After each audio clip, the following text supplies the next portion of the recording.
Hi, my name is Jeune Rodriguez, and over the past 6 years in my role as psychology student at Florida International University, I had the opportunity to research many topics related to human behavior. But for a long time, I've been willing to research about positive thinking and optimism, and this is a great opportunity for me to review the facts and share the evidence with you. The purpose of this presentation is to inform you about the benefits of developing an optimistic point of view. I'm going to define the concept of optimism, expose the evolutionary process of this term, and classify the different aspects involved in the process of optimism compared to reality.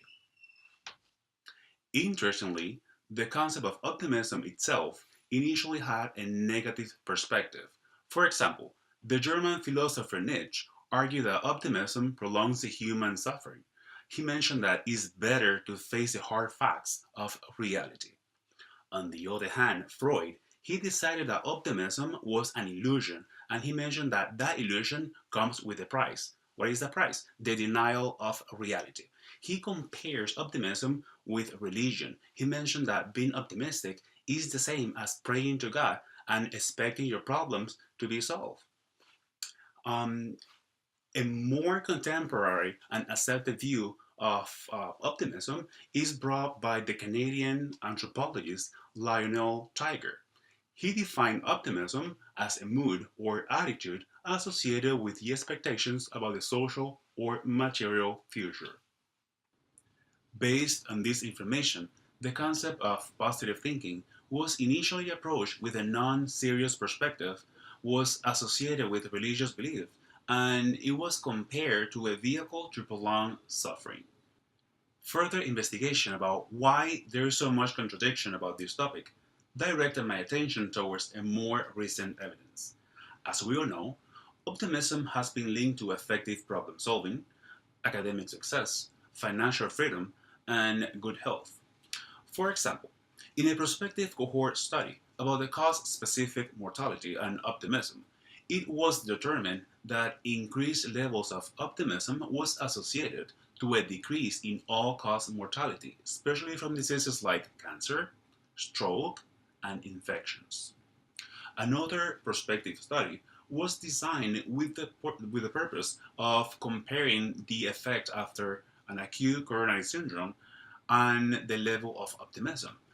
Evidence highlighted that optimism and gratitude was related to better adherence and, more importantly, to rapid recovery.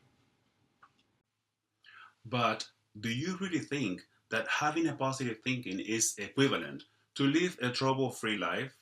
Well, I know you know the answer, but let me add this.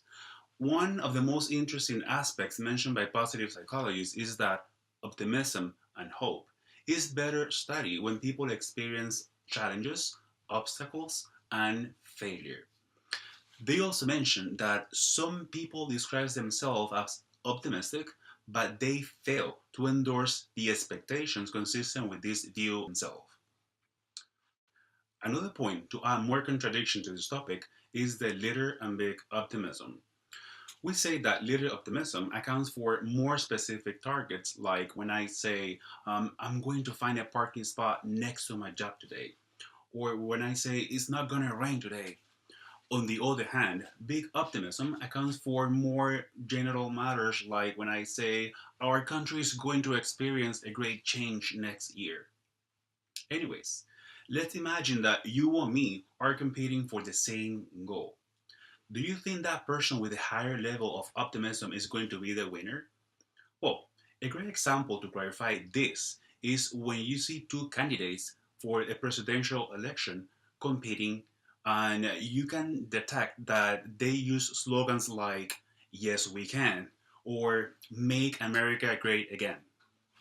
As you can see, optimism is used for political campaigns to increase votes. The reason for this is very simple. US voters prefer optimistic over pessimistic as their leaders. A group of positive psychologists measured the level of optimistic content expressed by two candidates, and they discovered something quite interesting. Those who use more optimistic content in their speech obtain more votes, but they didn't necessarily win the campaign.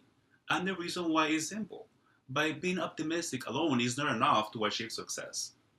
For example, if I have a big exam tomorrow and I just relax and get optimistic that I'm going to be fine, chances are pointing more that I'm not going to be doing well tomorrow on that exam. Another interesting fact, it is almost impossible to remain optimistic the entire day. Actually, evidence shows the opposite. We have a selective attention towards negative events. For example, when you drive a car, this activity is usually performed automatically. You don't consciously think about every turn, every time you press the brake, or how many times you stop before getting from point A to point B. In other words, driving is mostly unconscious because everything around you is perfect. But what do you think will happen if there is an accident in front of you? Well, you will make that incident part of your conscious. And you will keep thinking about that until everything goes back to normal and you go to automatic mode again. So, as a result, we are individuals much more aware of what is going on wrong around us and not that much aware when things are going right. And this, as you can see, this contradicts itself with being optimistic. But what if we decide to become the most optimistic person in the world? Do you think that taking this to the extreme will put you at risk of getting too far away from reality?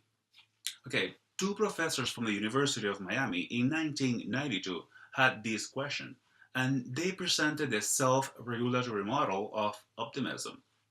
They mentioned that you can be very, very optimistic about any task, but when you ask yourself about the obstacles you have to face in order to achieve your goal, is therefore regulating itself.